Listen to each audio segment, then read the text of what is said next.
Dr. Lauren Tucker, welcome back to the Human Capital Innovations Podcast. Thanks for having me. It is a pleasure to be with you again. You're joining us from Chicago. I'm south of Salt Lake City in Utah. And today we're going to be talking about inclusion management and leading humans in the 21st century. What are the shifts that are occurring? We have all these macro conditions in the world around us that are changing rapidly. That's impacting the world of work, that's impacting the HR function, that's impacting people management and organizational leaders. Within that context, then there's all these additional types of shifts around expectations and attitudes in the workplace and what people are expecting when they go to work for organizations. All of this just means that the work of diversity, equity, inclusion, and belonging that happens in organizations is going to continue to evolve, hopefully continue to gain greater foothold and have more prominence and importance within organizations. But it means that we're going to be leading people differently, today and in the future than perhaps was effective in how we led people in the past. So this is what we're going to be exploring together today. As we get started, I wanted to share Lauren's bio with everybody. With over 30 years of experience, Dr. Lauren Tucker is the founder and CEO of Do What Matters, where she has been helping companies like Periscope find the confidence required to sustainably integrate inclusion strategies into their business models, resulting in greater creativity, innovation, representation, and growth. I could go on, Lauren, but I think I'll pause there. Anything else you would like to highlight by way of your background or personal context before we dive on in? No, that sounds pretty complete. I will say that as I have worked through with so many companies, including, as you mentioned, Periscope, but Quad Graphics, the Richards Group, which is now TRG, Lewis Media Partners. There are a number of organizations that I've been working with. Braze is another one, and I will say that what I have learned is that the situation is even more critical around managing talent, that it really goes beyond DEI, that today's leaders just need to learn how to manage humans differently and better. And if they are able to do that, the situation will improve for those who are on the margins as well, and we'll get greater diversity and representation. Yeah, well said. One of the things I thought we could start with is this idea, as we were preparing for this episode, you sent over some notes, and there's this note about the cost of inequity, how lack of diversity and inclusion at work is costing companies $1 trillion+ annually in the aggregate. That's an incredible number. So from the human perspective, we're like thinking about diversity, equity, and inclusion and belonging efforts. And we're like, yeah, that's the right thing to do. We need to treat people well, treat them with dignity and respect, give people equal opportunity, empower people, etc. All these things that are so important. It's just the right thing to do. From a business perspective, though, my goodness, $1 trillion+ lost annually due to the inequities that we see within our organizations. Can you unpack that for us a little bit? This, I think, will help to lay the groundwork for the rest of the conversation.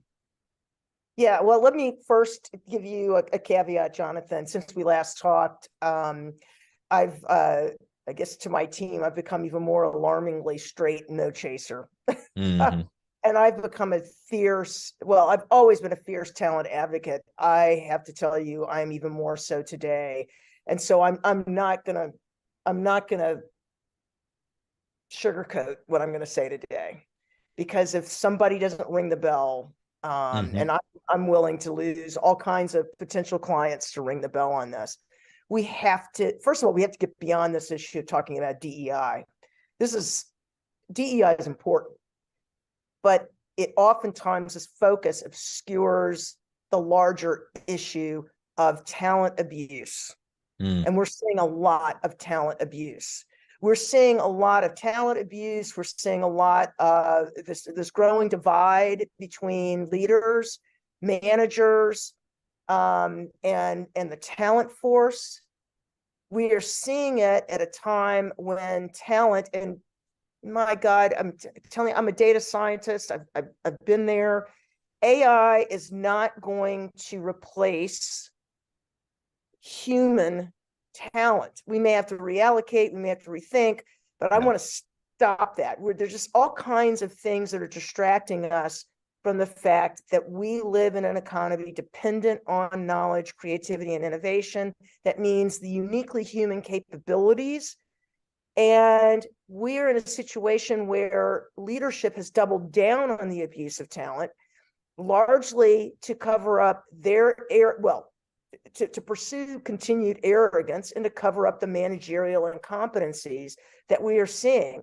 So let's get back to what you just asked. This cost. This isn't just a matter of diversity, equity, and inclusion. This is a matter of managerial incompetency and the fact that the talent force has to pay the price for this. Bad decision-making during COVID, overhiring during COVID, the wrong decisions being made. And these folks are not being called to account. Instead, the people who are paying for it is the talent force. And as a result, the first jobs that get shed under these conditions are people in talent management, people in diversity, equity, and inclusion, and people who are on the margins. And so we have to really right-size this conversation, because if we make it all about diversity first, we really aren't seeing the larger picture, and we've got to put that larger picture around talent in the frame. Yeah, I like that. So any sort of abuse, of exploitation within the workplace, whether we're talking about whatever group of individual we're talking about, it's wrong, and it shouldn't happen with any employees, with any individuals.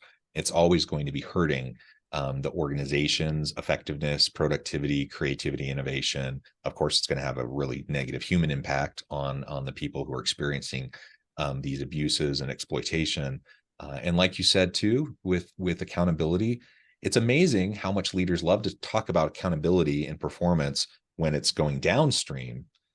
Very often they don't like that accountability when it's the spotlight's shown back on them, right? And nobody expects perfection. Like we get it that COVID was a messy time and it was hard, and organizational leaders had to make a lot of decisions very rapidly, and they didn't get it right a lot of the time.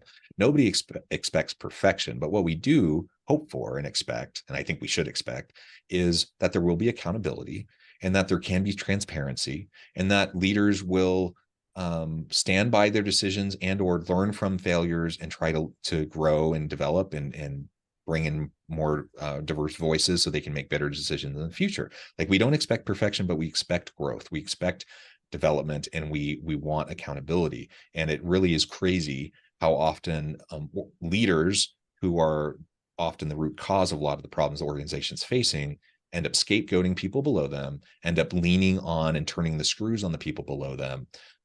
It's the people below them that are the ones dealing with the layoffs and the burnout and the overwork and all those sorts of things.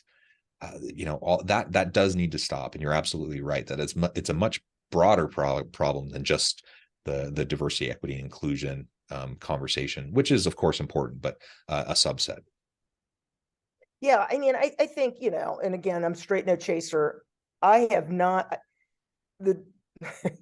these leaders and their arrogance have put on a show of what I like to call showing their asses lately. I'm just going to say it. I'm shocked. I'm shocked at the disregard, but I'm shocked of the obvious disregard. It's so obvious now.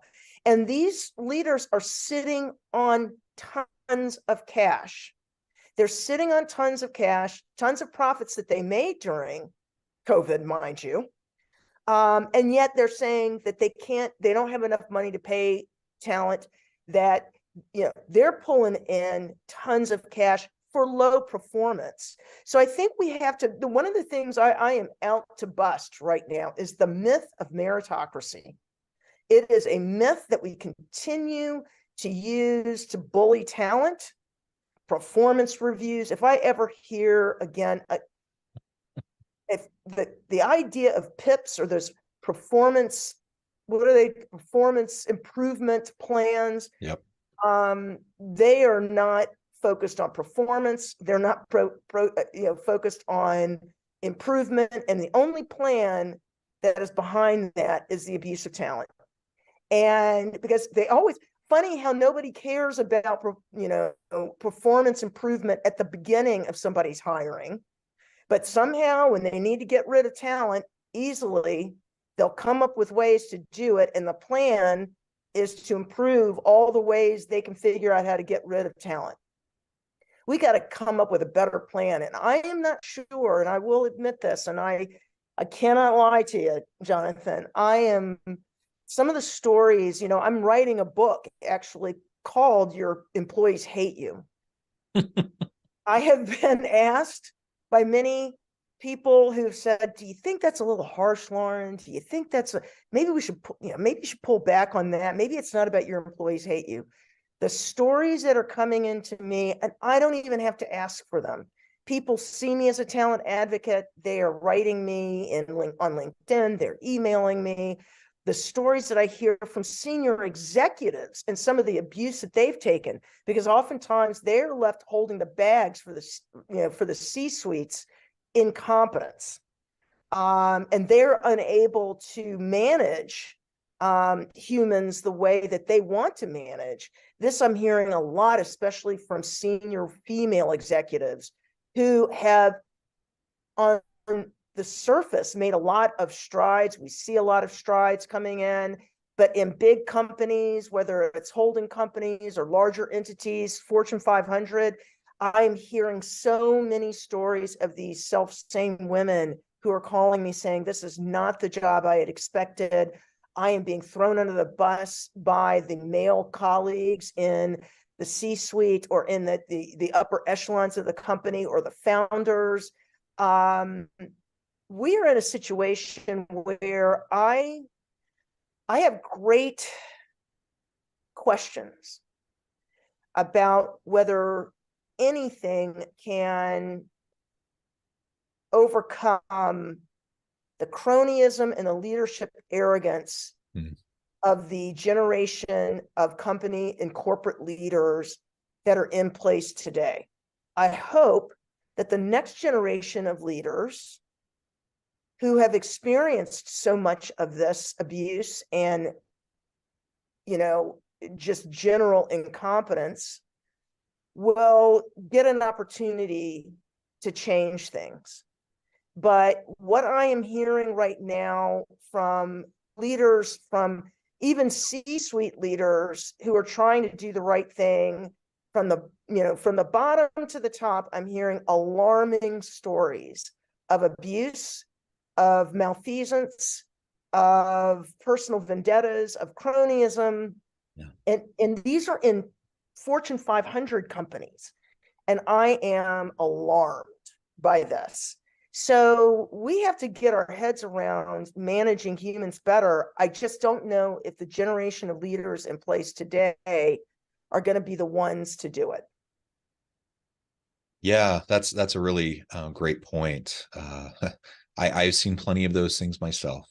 I think we can, and probably everyone in the audience can point to at least things they've heard from colleagues or people, other organizations, and sadly, probably most of us can point to very specific examples within the organizations we find ourselves in or places we've been recently. It is sad. It's a very sad thing when ego gets in the way, arrogance gets in the way. You have in some cases, I mean, literally psychopathic leaders within organizations, and they're narcissistic. It's all about them. They don't care who they step on along the way. Personal vendettas, like you said, man, I've seen way too much of that. Those sorts of things, I suppose these sorts of things always exist within hierarchies. And when you have disproportionate power, with different individuals, the worst of human nature often comes out, and unfortunately, you often have people rise to levels of prominence and positions of power who might end up being some of the worst actors ultimately in how they treat people. So we do need to figure out how to do this better, how to promote people better, how to choose the right people for leadership roles better, so that we don't continue to perpetuate these types of challenges. Yeah, and I think the real question is, the real issue is we have lost our ability to understand what a good leader should be, what their performance should be. We're also incentivizing leaders that may otherwise choose the better path, but we're incentivizing them inappropriately. Yeah. I think, every time we tie things so completely to share price, we are incentivizing bad behavior. And what really is interesting is that share price, returning investor value, it's easy to make money. It's hard to make more money. And what I think we have done is we have focused leaders on short-term gains, and the long-term value of companies is being missed. And unless boards of directors get it in their heads that they need to start looking for long-term performers, long-term performance, and understanding very specifically what that is and how to manage it and in part, those leaders should be also incentivized in how well their talent force perceives their performance. That should be just as important as anything else, because talent is the engine of growth. And this kind of systemic, it's really a systemic malfeasance, a systemic poor management practices that were really spawned in the late 20th century and early 21st century. Again, as I say, those of us who came of age during those times were raised by wolves. So these folks have not learned anything different, and they're too arrogant to learn something new. And that is the basis of the problems with today's C-suites, today's CEOs, COOs, CFOs, is that they think they don't need to learn anything different. They think they've arrived. And I get it. There are times when I sit there and say, oh my God, do I need to learn how to do something different? Do I need to learn how to, oh my God, somebody's, pointed out something else I need to do. But you know what? That's what they get paid to do, to learn better practices. And what I'm seeing is the elevation of leaders that continue to actually perform poorly. And they just move to the next thing and the next thing because cronyism takes over. And I look at, I'm a data scientist at heart. I've done, for most of my career. So I'm able to put numbers together, and I'm amazed at how many CEOs get rewarded for poor performance. It's stunning. And so when these self-same leaders start holding the talent force responsible for their failures, as you can tell, Jonathan, it really pisses me off. I am incensed. And I just, I'm on a roll this week because I've heard too many stories just this week alone that are just horrifying to me. And and these are folks, and I will tell you, there's an issue when white guys call me, who are good performers, call me, and their problem isn't some woman or some Black person took their job. They're telling me another white dude who's a leader of a company has completely undermined their ability to perform and to do a great job, and they've been pushed out.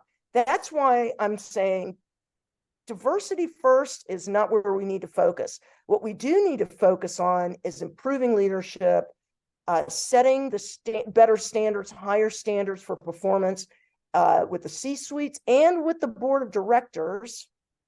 And we need to start investing and allowing talent to do what they do best by making them true business partners. And that's really where leadership needs to go. They need to cultivate their talent force as true business partners. And spoiler alert, that's the end game of my book. How do you create business partners out of talent? It requires a humbling. These leaders need to humble up, and they need to improve their own competencies. Yeah. Well said.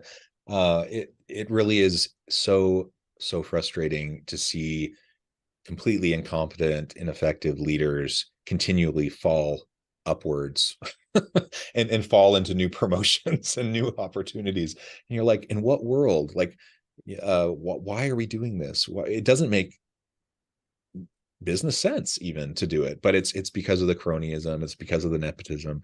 It's, you know, there's a variety of things driving that, but ultimately, let's take a step back and reevaluate how we're determining who's going to be a good leader. And I agree. I think having some intellectual humility about you is got to be one of the first primary requirements to be in a leadership role. You do not know it all. You do not have all the answers. You need to lean on the expertise of those around you. You need to continue to learn and grow and develop. If something worked for you in the past, that doesn't mean it's necessarily going to work for you in the future.